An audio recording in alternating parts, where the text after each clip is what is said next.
Dear Parent, the people I'll never meet. Welcome back to the Path to Peace Therapy podcast. If you're new here, my name is Stephanie Buckley. I'm a parenting strategist and family systems coach who specializes in ADHD, executive functioning challenges, emotional regulation, anxiety, OCD, and the patterns that keep families stuck in the same arguments on repeat. I'm also a mom to a thriving neurodivergent 23-year-old son, and I've been married for over 3 decades. I created this podcast because I didn't want parents to feel alone. I wanted to translate what was happening underneath behavior, neurologically, psychologically, and relationally, so people could stop parenting from panic and start parenting from structure, strategy, and calm authority. Today's episode is a little different. A few years ago, when I was 55 years old, I made a decision that would completely change my life. I decided I was going to start a podcast. Looking back now at 58 years old, I can honestly say I had absolutely no idea what I was signing up for. I knew how to be a therapist. I knew how to help families. I knew how to sit across from a parent and explain ADHD, anxiety, OCD, emotional regulation, executive functioning, trauma, and family systems. I knew how to help people make sense of behaviors that often looked confusing from the outside. What I didn't know was how to build a podcast, create a platform, market a message, or reach people beyond the walls of my office. When I started this journey, I started with absolutely nothing. I had 0 followers on Instagram, 0 followers on LinkedIn, 0 followers on podcast platforms. There wasn't an audience waiting for me. There wasn't a community sharing my work. There wasn't a marketing team helping me grow. There wasn't a blueprint sitting on my desk explaining how to do any of this. There was simply a belief that what I had learned over years of working with families could help someone if I could figure out how to get the information in front of them. Looking back now, it is easy to focus on the numbers, but every person who listens today was once someone who had never heard my name. I think one of the biggest misconceptions people have about podcasting is that the difficult part is recording an episode. In reality, recording is often the easiest part.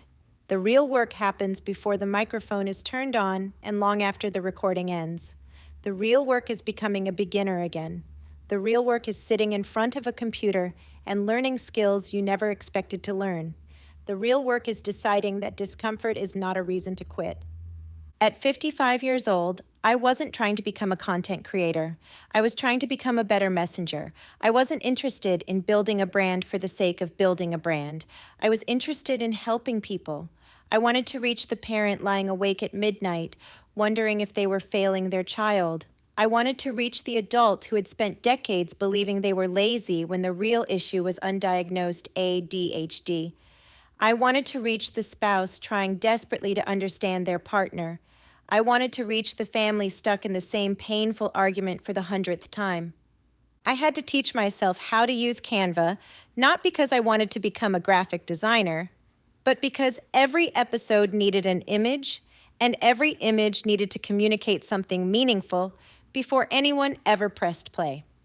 I had to teach myself how to build a website, not because I dreamed of becoming a web designer, but because I needed a place where people could find resources, read articles, schedule appointments, and continue learning. I had to learn search engine optimization because the best information in the world doesn't help anyone if they cannot find it.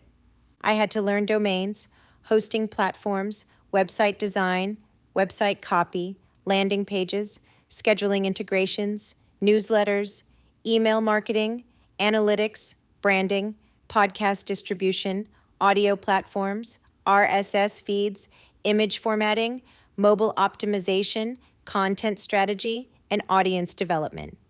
I had to learn how to write show notes that were useful rather than repetitive. I had to learn how to create episode titles that people could find. I had to learn how to write hooks that would stop someone from scrolling long enough to consider listening. I had to learn how to create LinkedIn content when I barely used LinkedIn. I had to learn how to market something without sounding like a marketer.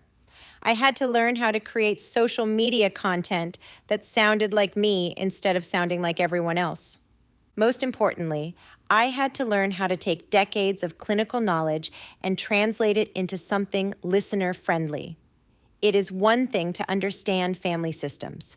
It is another thing entirely to explain family systems in a way that makes sense to a parent sitting in a school pickup line. It is one thing to understand executive functioning. It is another thing to explain executive functioning to a spouse who is frustrated, exhausted, and trying to save a relationship. It is one thing to understand emotional regulation from a clinical perspective. It is another thing to explain it to someone who is lying awake at 2 o'clock in the morning, trying to understand why they keep reacting the same way over and over again. And every one of those skills started at zero. That is the part I think people miss. Every skill started at zero. There was a first Canva graphic. There was a first podcast image. There was a first LinkedIn post. There was a first website page. There was a first newsletter. There was a first episode. There was a first attempt at everything. What people see now is the result. What they don't see are the thousands of hours behind it. And when I say thousands, I mean thousands. Thousands of hours learning, thousands of hours researching, thousands of hours writing, thousands of hours recording, thousands of hours editing, thousands of hours creating graphics, thousands of hours troubleshooting technology, thousands of hours improving a website, thousands of hours trying to understand how to reach the people who needed this information most. There was no one standing in my kitchen applauding because I uploaded an episode. Nobody handed me an award because I figured out how to create a website. Nobody congratulated me because I finally understood LinkedIn. Nobody gave me a trophy because I learned how to optimize a web page or create a podcast image. Most of the work happened quietly. Most of the work happened when nobody was watching. Most of the work happened because I believed in something bigger than myself. Along the way, I came across a content creator named Dana Bowling. She was offering coaching, and I invested in a one-on-one session with her because I knew there were things I didn't know. Dana didn't build my podcast for me. She didn't create my content. She didn't hand me an audience. What she did was help me understand some of the fundamentals. She helped me think about audience. She helped me think about consistency. She helped me think about who I wanted to reach and why. She gave me some inside baseball information that shortened a learning curve and helped me understand the foundation I was trying to build. After that, it was on me. 50 became 100. 153 episodes created from scratch. 153 opportunities to help someone understand themselves differently. 153 opportunities to help a parent see beyond behavior. 153 opportunities to help a family break a pattern. 153 opportunities to help someone feel less alone. The interesting thing is that most of the time, you don't know who is listening. Every once in a while, someone will tell me they listen to the podcast. More often, though, something much stranger happens. I'll be talking with someone and they'll reference a concept, a strategy, a framework, or a way of understanding behavior that sounds very familiar to me. As they keep talking, I realize I know exactly where they learned it because I taught it in an episode. Sometimes they never tell me they're listeners. For a moment, I'll think, wait a minute, you've been listening. Then I remind myself of something important. People's healing journeys are private. Their parenting struggles are private. Their marriages are private. Their child's diagnosis is private. Their anxiety is private. Their grief is private. Their shame is private. Their growth belongs to them. If they quietly listen to an episode while driving to work, folding laundry, sitting in a parking lot, or lying awake at night trying to make sense of their life, and they take one idea that helps them create change, then that is enough. That has always been enough. This week, I opened my analytics and found myself staring at something that genuinely moved me. It wasn't the downloads. It was the countries. I expected to see the United States. I expected Canada. I expected the United Kingdom. I expected Australia. But then I kept scrolling. Bangladesh, Pakistan, Argentina, Taiwan, Venezuela, Finland, Kenya, Morocco, India, United Arab Emirates, Italy, Ethiopia, Japan, Ecuador, Indonesia, Thailand, Egypt, Senegal, Kyrgyzstan, Tunisia, Hungary, Lithuania, Israel, Belgium, Norway, New Zealand and Vietnam, Singapore, Hong Kong, Germany, Spain, Brazil, South Africa, Jordan, Lebanon, Nepal, Paraguay, Uruguay, and more. I just sat there staring at the screen, not because of the numbers, because of the people.